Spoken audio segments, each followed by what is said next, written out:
Si vous nous rejoignez, merci de votre fidélité. Mesdames et messieurs, vous êtes les bienvenus dans cette édition d'information. Le Premier ministre, chef de gouvernement, vient de procéder à l'ouverture des portes de l'entreprise BEM Conakry au compte de l'année 2025. Un projet ambitieux qui a pour objectif de mettre en place un espace d'apprentissage et d'innovation en Guinée. Ali Badara Kondé. Le Premier ministre chef du gouvernement, Amadou Ouriba, a procédé au lancement officiel de l'ouverture des portes et fenêtres de l'entreprise BM Conakry au compte de l'année 2025. Une initiative de BM Africa en collaboration avec le groupe Sonoko. Cet ambitieux projet a pour objectif d'instituer un espace d'apprentissage et d'innovation en République de Guinée. BEM, c'est une ambition, c'est une passion, c'est un sacerdoce pour des hommes et des femmes qui considèrent que l'Afrique est un terrain d'opportunité, que l'Afrique est un continent d'histoire mais aussi un continent d'avenir et qu'il est possible de construire ici en terre africaine, en terre guinéenne, les compétences et les talents dont nos économies ont besoin. C'est cette ambition-là que nous avons voulu assumer avec le groupe Sonoko, qui est le partenaire stratégique de BEM. Nous avons mis en place le WACF Sonoko et un des objectifs de ce WACF, c'est de pouvoir pérenniser les activités de Sonoko en Guinée et à travers le monde, et particulièrement dans le domaine de la formation et de l'éducation. Ce qui fait que le groupe Sonoko, à travers le WACF, a noué des relations avec BEM Afrique afin de pouvoir obtenir la représentativité de BEM à Conakry. BEM Conakry travaille en synergie avec des grandes écoles et universités de la France, aux États-Unis et le Royaume-Uni. Cette entreprise s'engage à former une nouvelle génération de managers et de leaders africains. Nous avons des écoles, des universités privées et des universités publiques ici maintenant. Mais nous devons les confronter à la rude concurrence pour que dans leur apport pédagogique, dans leur recherche de qualité, que cet enseignement prenne plus de vigueur, non pas par le nombre, mais surtout par la qualité des hommes et des femmes qui vont être issus de ces formations. BEM Africa a été consacré 6 ans consécutivement meilleure business school d'Afrique francophone au classement Jeune Afrique. Et puis le ministre des Transports continue de visiter les zones minières du pays. Ousmane Gawal Diallo et sa suite se sont rendus au port de Konta dans la préfecture de Forêt-Karia. Le porte-parole du gouvernement veut s'assurer de la qualité des installations portuaires au niveau de ce site qui entre dans le cadre du programme Simandou 2040. Abraham Christophe Conté. Après l'étape de Bokeh, la délégation ministérielle conduite par le chef du département des transports est à Forêt-Karia. À l'image des précédentes visites dans les sociétés minières, Ousmane Gawal Diallo, en compagnie de ses cadres, visite le port de Konta, une installation portuaire exploitée par 2 sociétés, Achapura et Elite Mining. Ici, le mot d'ordre est le respect strict du cahier des charges, comme le recommande l'État guinéen. Nous sommes tout à fait satisfaits de cette visite et aussi de l'accompagnement des autorités ici, militaires, les autorités de la préfecture, de la mairie. Tout le monde s'est mobilisé autour des cadres du ministère des Transports qui sont regroupés ici. Et chacun d'entre nous apprend un peu sur cette harmonie, cette intégration du chemin de fer, de la route et du maritime. Du port de Konta cap sur le port de Mouribaya, dans la sous-préfecture de Mafereya. Là également, la société Winning Consortium évolue dans la construction du port et le chemin de fer au compte du programme Simandou 2040.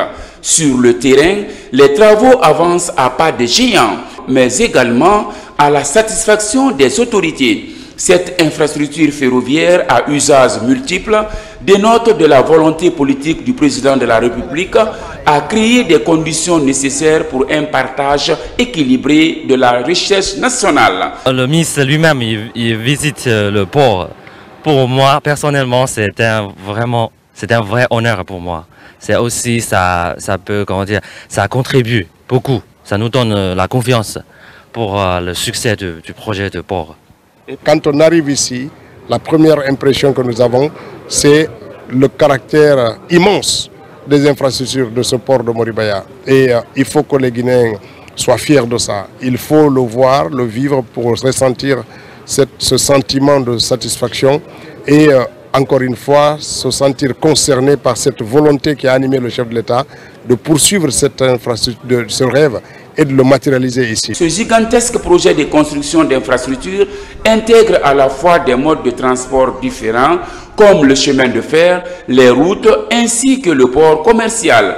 Ce projet reste une des priorités du gouvernement à aller vers un développement plus promoteur et surtout ambitieux. Dans l'actualité encore, ils sont 7 boursiers dont 2 jeunes femmes ont représenté la Guinée cette année dans le cadre du prestigieux programme Mandela Washington Fellowship. Ces jeunes leaders guinéens s'apprêtent à s'envoler pour les États-Unis. Ils sont attendus sur place pour 6 semaines d'immersion dans de grandes universités américaines. Mounir Bari. Le Mandela Washington Fellowship, pilier principal de l'initiative des jeunes leaders africains Yali, est un programme ambitieux initié par le gouvernement américain. Il vise à former et connecter la nouvelle génération de décideurs africains. Pour l'édition 2025, 49 pays africains, dont la Guinée, participent à cette aventure qui fait de l'excellence académique une réalité concrète.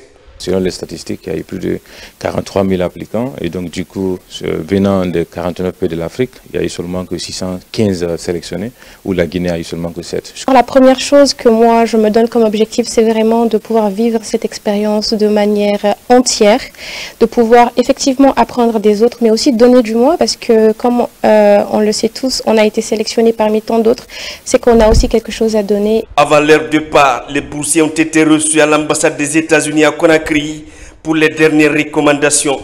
Durant leur séjour, ils seront formés dans des institutions de renom sur des thématiques essentielles au développement durable.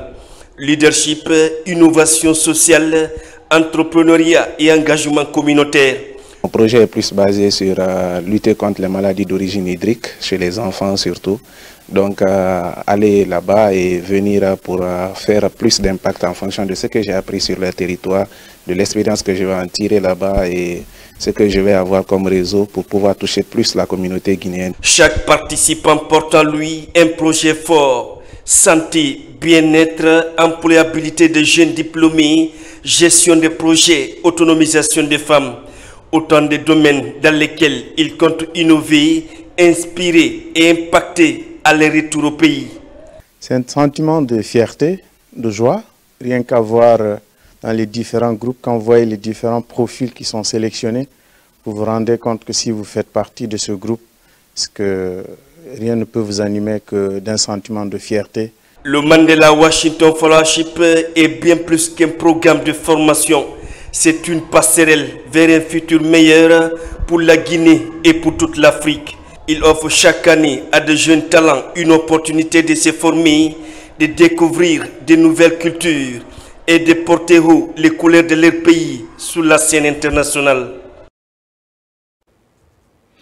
Matam s'entre dans la ferveur pour annoncer la fin des opérations de recensement biométrique. L'engagement collectif pour la réussite de l'enrôlement est le fruit d'une vaste campagne de sensibilisation menée par le mouvement Les Inconditionnels de Guinée. L'idée est de célébrer la fin des opérations du PNR avec Falilou Yanlo. À Matam, centre plus précisément à la routière, c'est une population plus que jamais déterminée à accompagner les actions de développement dans la commune du même nom qui se mobilise pour marquer le clou final des opérations de recensement annoncées par les autorités. Le collectif des anciens membres du gouvernement CNRD accompagne le processus. Ce mouvement est composé de l'ancien mouvement du RPG communément appelé Kinikini Nakolo Inankui, de l'association des vendeurs de pièces détachées de Matam, des chaudronniers, des soudeurs et des commerçants ambulants, du syndicat des transporteurs et mécaniques de Matam, des mécaniciens et des électriciens de Matam. Le recensement général de la population qui permet non seulement de connaître la taille et les caractéristiques de la population de notre pays, mais aussi de le nombre d'habitants des communes et ainsi définir les budgets de ces communes en fonction de leurs habitants. Permettez-moi d'exprimer ma profonde gratitude à des personnalités qui ont contribué à la réussite de cet événement. Monsieur Guillaume Aving, directeur général du CNSP, dont la présence ici aujourd'hui prouve son soutien et l'intérêt qu'il porte au programme national de recensement administratif à vocation d'état civil, PNRADEC. À travers cette mobilisation citoyenne, le mouvement des inconditionnels de Guinée célèbre la réussite des opérations de recensement dans cette commune.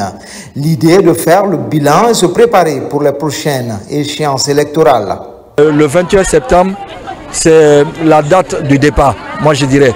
Parce qu'après le référendum, quand nous allons voter oui, nous allons demander au général président Mamadi Doumbouya d'être candidat, parce qu'il n'est pas encore candidat.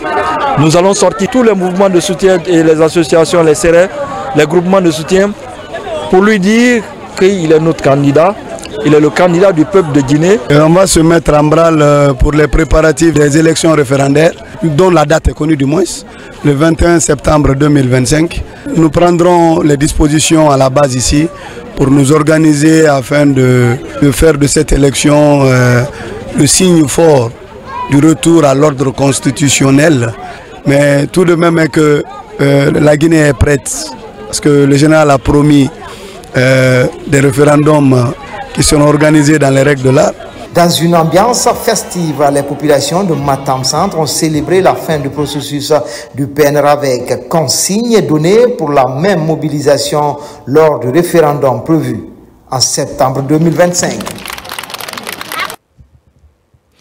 Le préfet de Kissidougou vient également d'achever une tournée de sensibilisation dans 5 sous-préfectures de sa juridiction. C'est une initiative qui s'inscrit dans le cadre du programme national de recensement à vocation d'état civil. Partout, le préfet a insisté sur le fait que personne ne devrait rester en marge de cette opération nationale. Ibrahima Oulin Fofana. À Kissidougou, le préfet délaisse son bureau pour le terrain. Objectif, sensibiliser les citoyens au recensement. Accompagné de son cabinet, colonel Charles Kolipé Lama a sillonné 5 sous-préfectures en commençant par Bardou.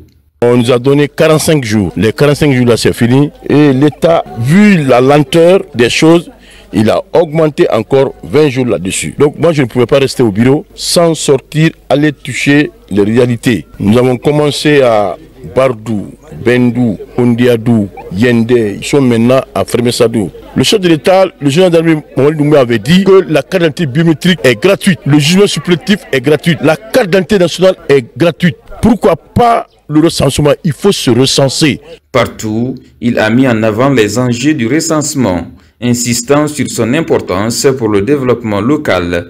Son ambition, faire de Kissidougou une préfecture fortement mobilisée. À chaque fois, rencontrer les citoyens pour pouvoir toucher de droit les difficultés qu'on rencontre. Apporter notre appui technique pour le bon déroulement du recensement. Nous sommes aux alentours de 79 à 80% de l'objectif assigné.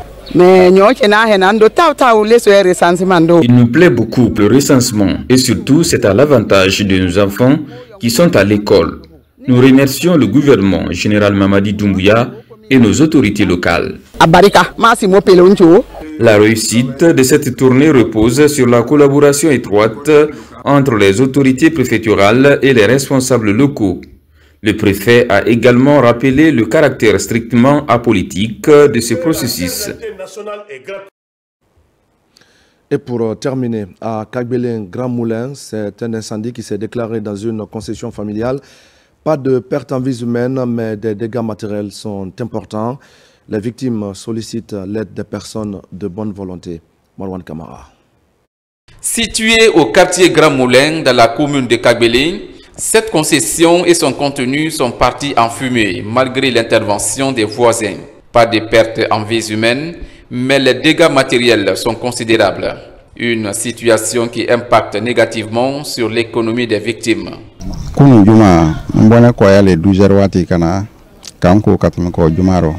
Je venais de la prière du vendredi et j'ai trouvé que ma maison est en feu. La concession et son contenu sont consumés. Vous voyez, même les murs n'ont pas été épargnés. Nous demandons aux personnes de bonne volonté de nous aider à refaire notre concession parce que nous sommes en période de grande pluie et nous n'avons pas où dormir. Aujourd'hui, Fodé Chérif et sa famille n'ont aucun abri. Ils tendent la main aux personnes de bonne volonté afin de surmonter cette dure épreuve.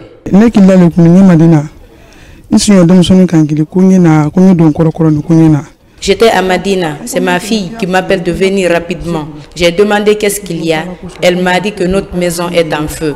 C'est ainsi que je suis venue en courant, mais malheureusement, on a tout perdu. Mes 5 enfants étaient couchés à l'intérieur de la maison. Mais Dieu merci, ils n'ont rien eux. Nous demandons à tout le monde de nous venir en aide.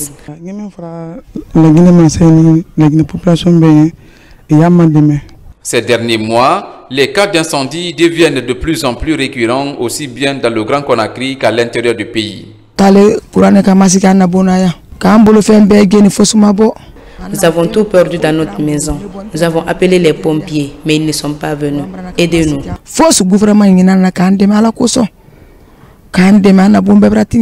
Les victimes comptent sur le soutien de tous pour leur survie en cette période des grandes pluies. Et voilà, mesdames et messieurs, c'est la fin de ce journal. Merci à tous de l'avoir suivi. Je vous retrouve très bientôt pour d'autres actualités de la Guinée, notre paradis, terre de richesse et d'innovation. Bonsoir à tous.